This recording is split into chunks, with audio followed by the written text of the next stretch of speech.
Et puis le lancement officiel ce mardi 20 mai par l'ONG Elaïs et son partenaire NED du projet de surveillance et protection des droits civils, politiques et sécuritaires dans les communes défavorisées de la ville de Kinshasa.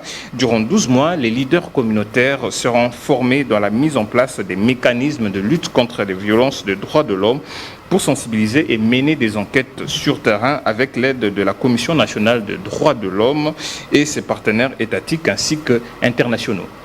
Ce mardi 20 mai 2025, dans la salle de cérémonie de la maison communale de Limete, s'est déroulé le lancement officiel du projet Surveillance et la protection des droits civils, politiques et sécuritaires dans les communes défavorisées. Grâce à l'ONG Elaïs, appuyée par l'ONG américaine NED, les populations des communes les plus défavorisées de Kinshasa seront outillées dans l'appropriation de leurs droits, tant civils, politiques et sécuritaires, durant 12 mois, à travers la formation des leaders communautaires, la sensibilisation médiatique, les enquêtes sur terrain, pour conclure avec les recommandations auprès des décideurs étatiques.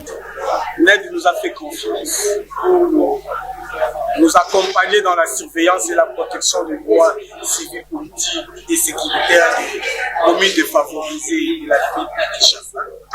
Et nous allons mettre en place des mécanismes qui permettront à ce qu'on identifie le vrai problème de violation des droits de l'homme. Ces enquêtes-là permettra que nous puissions mener activement les activités sur le terrain, de plaidoyer et de la mobilisation communautaire dans la lutte contre la violation des droits de l'homme. Le lancement officiel de ce projet a bénéficié de la présence de la bourgmestre de la commune de Limete, également des représentants étatiques, sans oublier les délégués des organismes internationaux œuvrant dans le domaine des droits de l'homme, y compris de la Commission nationale des droits de l'homme.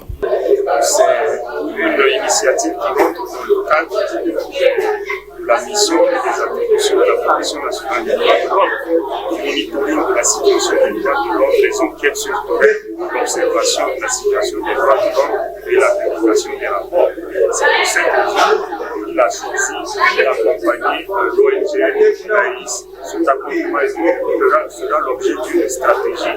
On a parlé de la formation, ils peuvent conduire à la Commission nationale des droits de l'homme pour venir former. On a parlé également du déploiement sur terrain. La CNDH pourrait être mise à contribution pour surveiller la descente sur terrain.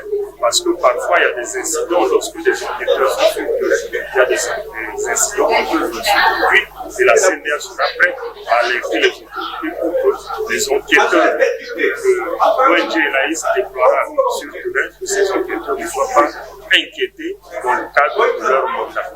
Un projet ambitieux qui permettra d'atténuer les cas de violence des droits de l'homme, accroître la connaissance des droits civils et la participation commune dans la liberté des droits politiques et sécuritaires, signe d'une démocratie efficace pour un État.